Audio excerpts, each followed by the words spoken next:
Ivy League Gaming here, and today we're playing Watcher of Realms.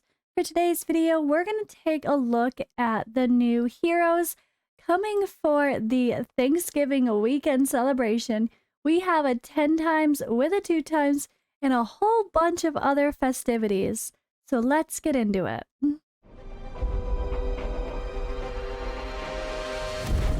The finest blood for the most untainted soul.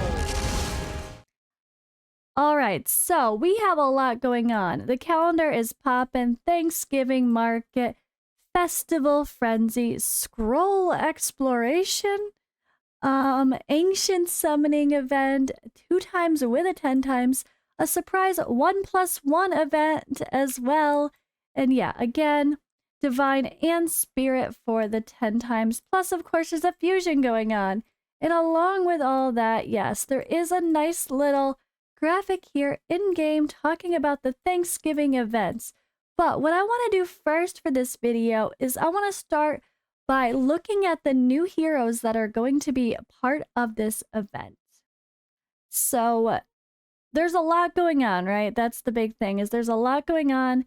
The TLDR of all of the summoning events is going to be Ancient Summoning is completely separate. If you did not use your summons this week, well, maybe you're going to want to use them next week, but we'll look at that later. But I think the best advice is going to be on Friday. Do your 1+1 summons, and then whatever you have left, try to get a 10 times hero, right? That'll probably be the goal, especially given it's a 2 times with a 10 times. That's going to be the assumption, but I'm going to dive deeper in a should you summon or when should you summon video later in the week. But I really want to dive first, before we look at all the Thanksgiving festivities, I want to look at these heroes. So we have Constance, a wide area heal for ground units, provides a team with an attack buff. And then Alaura, strong anti-air damage, remains invisible when ultimate not activated.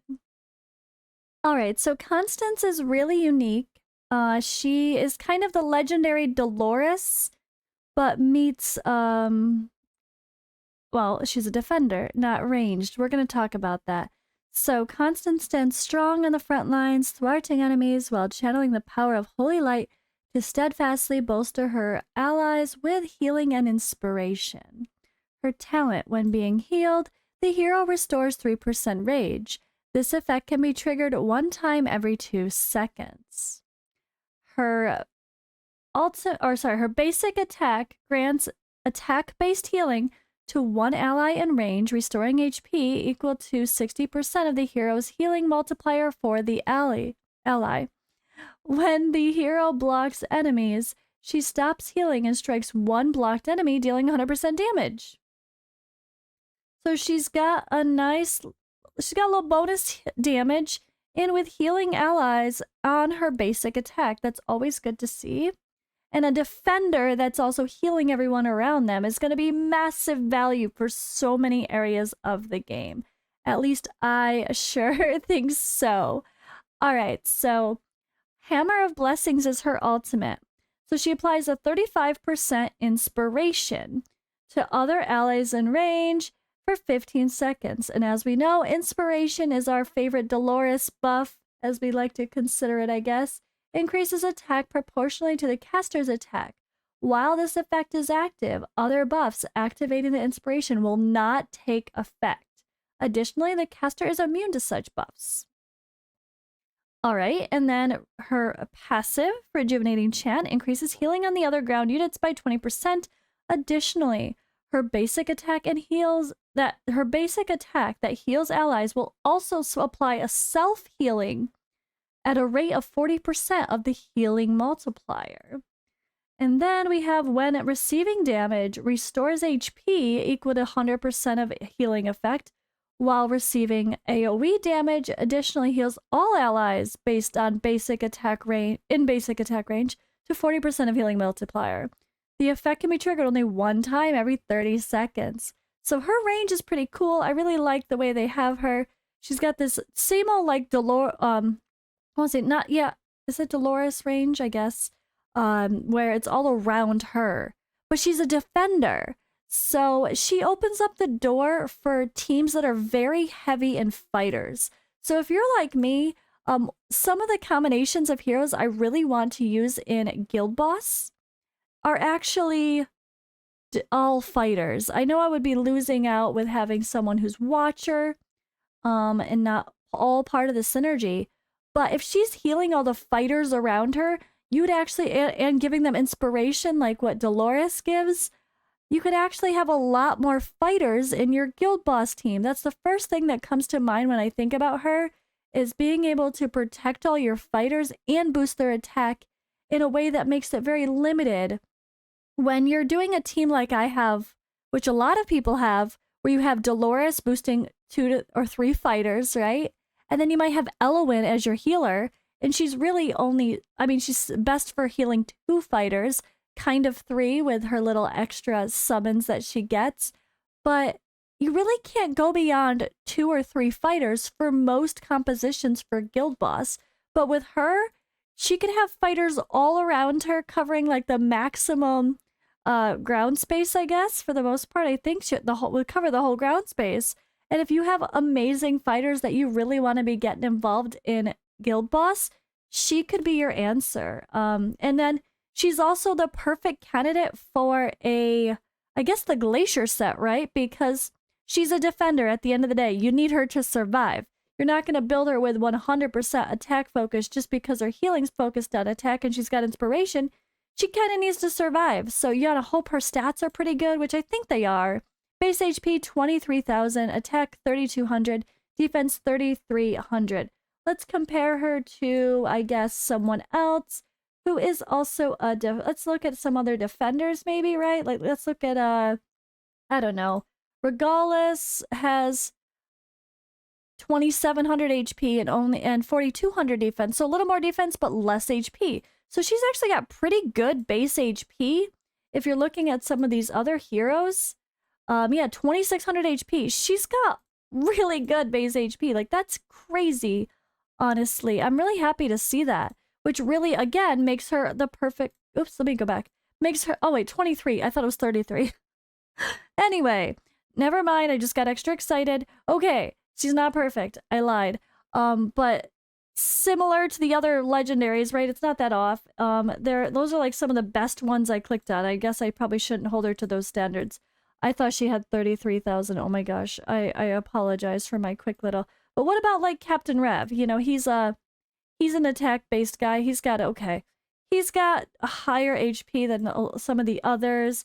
Oleg, 2,100. So she's got less HP. She's got more defense and HP than our Oleg that we love so much, but she's also bringing a ton of healing. What about Baron? Same thing, a little bit less than Baron, but a little more defense than Baron. So that's just something to consider, that she's going to open the door for a lot of different strategies. I really like the sound of her. And I guess she gives a 35% inspiration. Let's head on and we'll look at our friend Dolores. Let's see. So Dolores, of course, we love her for her inspiration.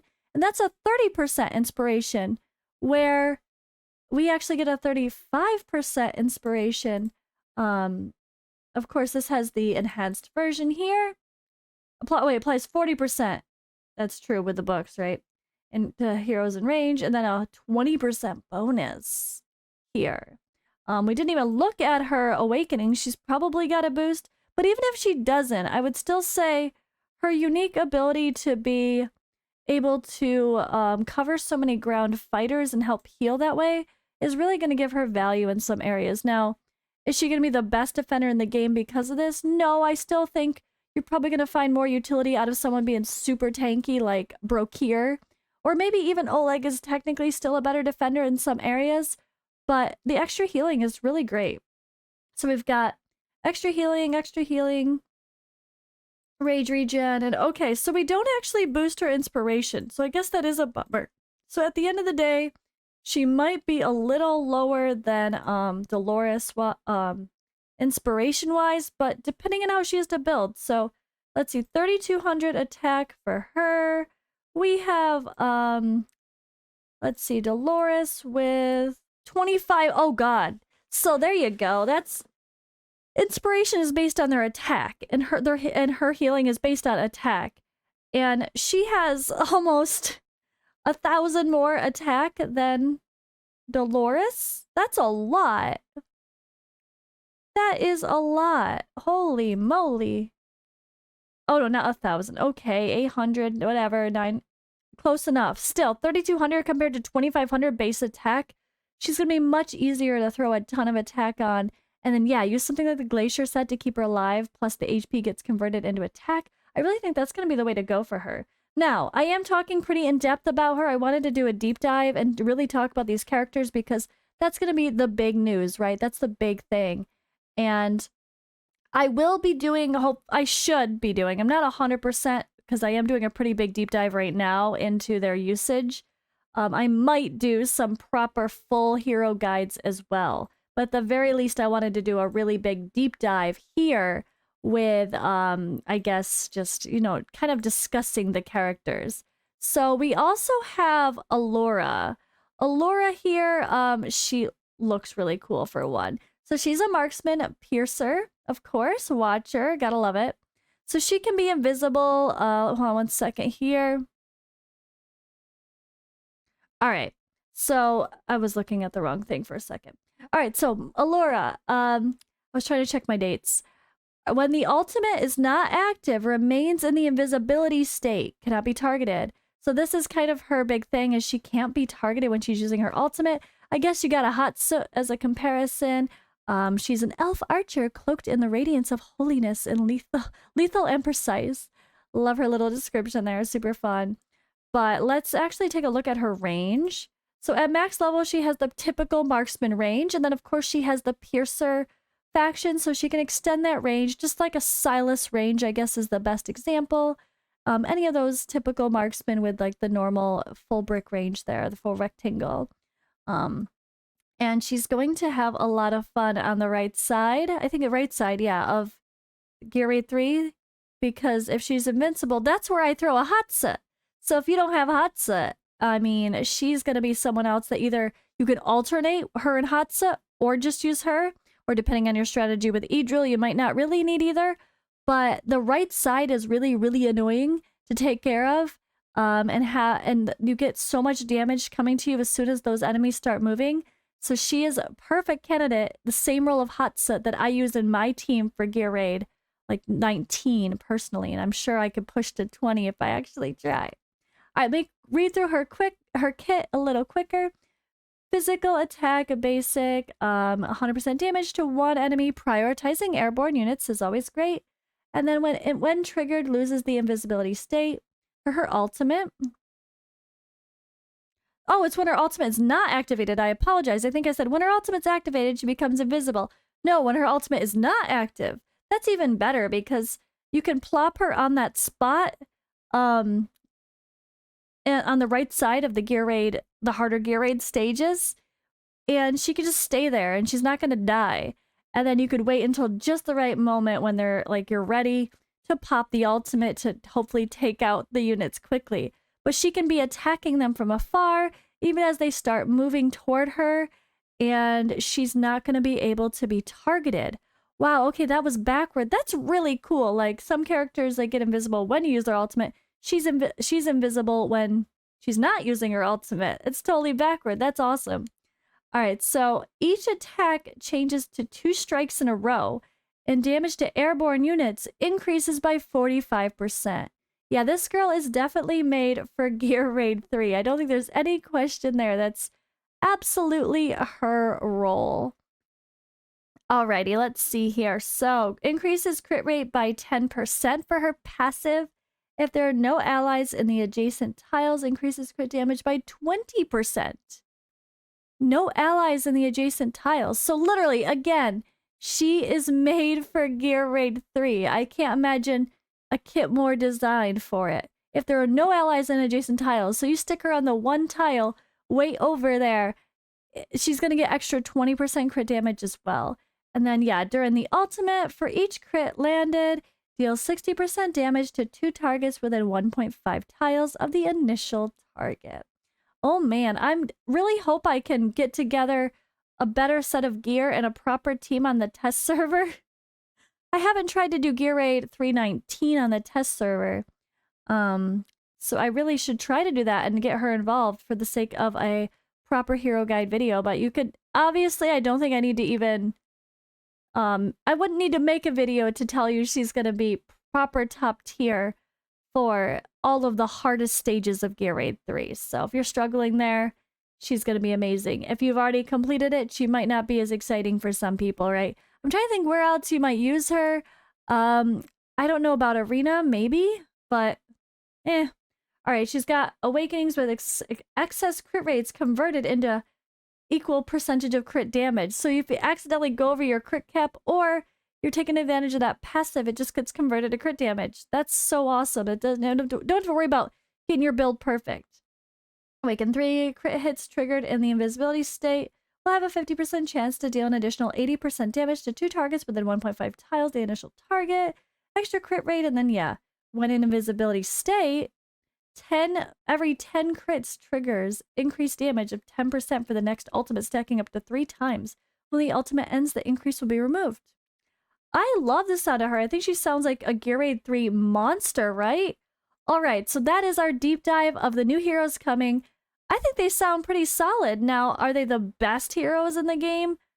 I mean, I wouldn't say, like, is she going to be replaced everywhere you use a hot soot or something? No, but still sounds really good, especially in their niche uses. All right, so let's dive in deeper to this Thanksgiving event now. A day of giving thanks, summoning bonanza, random legendary northern piercing hero, exclusive Black Friday deals. All right, so Thanksgiving event, participate in the Thanksgiving scroll exploration, Thanksgiving market, and other events to earn free rewards. There'll be diamonds, rare summoning crystals, and legendary shards for skills, legendary skill shards. All right, multiple events to choose from. Between the 24th and the 27th, the featured summons, surprise summoning, and ancient summoning event will be held concurrently. This is the perfect time to obtain a legendary hero. So first off, we're going to have that 10 times, which is also 2 times boosted rates to so 2 times chances to pull a legendary period, and 10 times the chance that if you pull a legendary, it will be one of these people. That's kind of how to explain that best. All right, and then there will be a surprise summoning event, which is we call the 1+1, the extra legendary event, where when you summon, let's just make sure it's with the right currency. I'm thinking, yep, surprise spirit. So this is with your rare summoning crystals and or your diamonds. So I hope you saved like last week. You guys wonder why I'm like, don't pull all the time with your 2 times with your rares. You get crap rewards anyway. You might as well save for the fun stuff. Well, we knew a holiday was coming, and here's the fun stuff. All right, and then ancient summons as well. So there's going to be another ancient summoning event. I don't know how I feel about that. We literally just had one. It's kind of confusing. Why did they even have one this week? They should have just waited till next week and done it all. I don't know, but I probably won't be summoning ancients next week because I'm going to have like 3. I don't know. I just got one for Overlord. I'll get one for maybe doing something in Void Rift. I don't know. Yeah, I don't know how I feel about that, but it's all right. All right, so this is interesting. Faction Legendary Hero Bundle. The Northerner Piercer Legendary Bundle is live. Don't wait to get your random hero along with the items needed to provide them with a 6-star and max level. So this is really cool if you're looking for either one of those lords and you want a boosted chance to get them. This sounds like it's a pack we can purchase, which it says it's live, so we'll go take a look in the shop. So it looks like, don't you dare put Cratch in there. Oh, thank God. Maybe more. Oh, wait. Yeah, and more. You can get all of them, I think, right? Of course you can.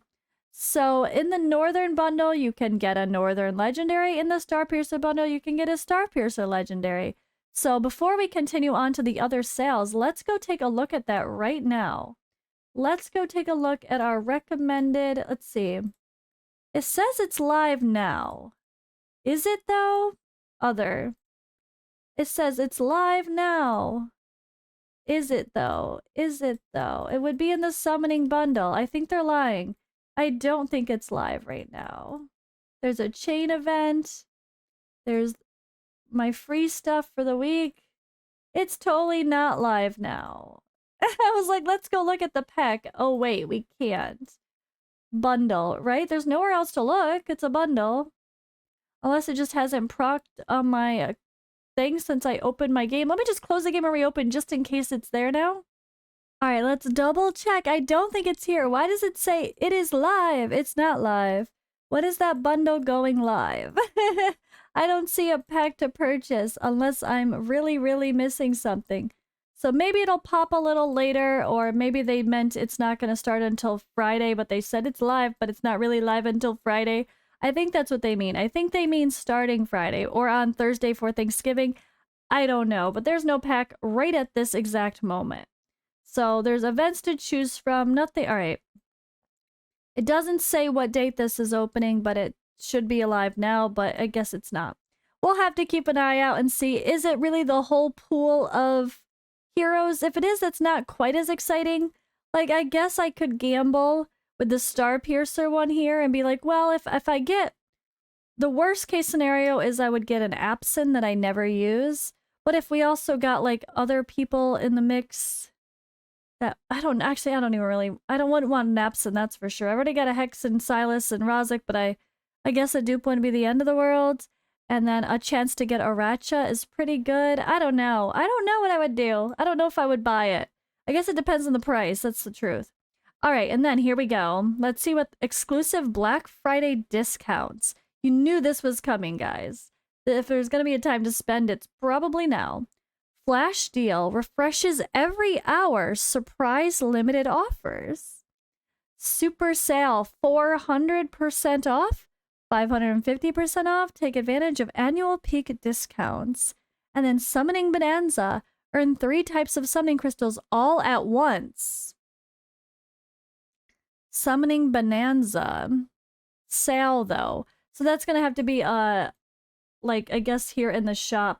When it comes to some of these summoning related packs, I guess maybe there'll be one that includes some packs that include everything. All right, well, the reality is going to be every day is going to be some events, right? So it's going to be hard. So I should also tell you on Friday, I am going to be doing a live stream. We are going to pull summons. Let's do those 1+1s. Let's get some new shiny 10 times heroes, which, by the way, come with a pretty nice set of epics. We have Hollow, who is huge. If you don't have Eloin or Laya, Hollow's amazing. And Theoin is okay, but probably not as useful. And Dalin is good if you need a cost reducer. But Hollow being on the 10 times is really nice to see. I know mine's not maxed out, or maybe it is by now. But yeah, a lot of people don't have Hollows, so I think that's going to be a happy, welcoming epic to the list. But Friday the 24th, my normal streaming time, which is 6 p.m. UTC now, 1 p.m. in the Eastern US time zone, and 8 p.m. for me here in Romania. I will be doing my normal live stream, live summoning party. We'll be pulling, so I'm going to put an announcement in the Discord. And that will be here when you go to my Discord, which is always linked in every video. Underneath the Watcher of Realms section, I have a sign up for summons. I'll put a little blurb here like I always do, announcing the details, the times, and making a list for spots. I only will do enough for probably 12. With a rare exception or 2 here and there. Maybe we'll go a little longer, but I think we're going to stick to 12. Yeah, I don't know. I'm quite excited for the summoning party. I've been waiting. So stay tuned, guys. Just a little heads up, there might be some other content creator related postings coming around Black Friday for some special features. And yeah, let's kick it off with a summoning party. Hope this little dive deep into the events was helpful. Hope my discussion on the heroes helps you get some interest or not. And let me know if you guys want to see some in-depth hero guides on them from the test server. I would love to test Constance in like Artifact Material Raid. I'd love to test Alaura in Gear Raid 3 at least, right? So maybe I'll do that as long as I can fit it in for a busy week ahead. We'll see. But at any rate, thanks for watching. I'll see you in the next video.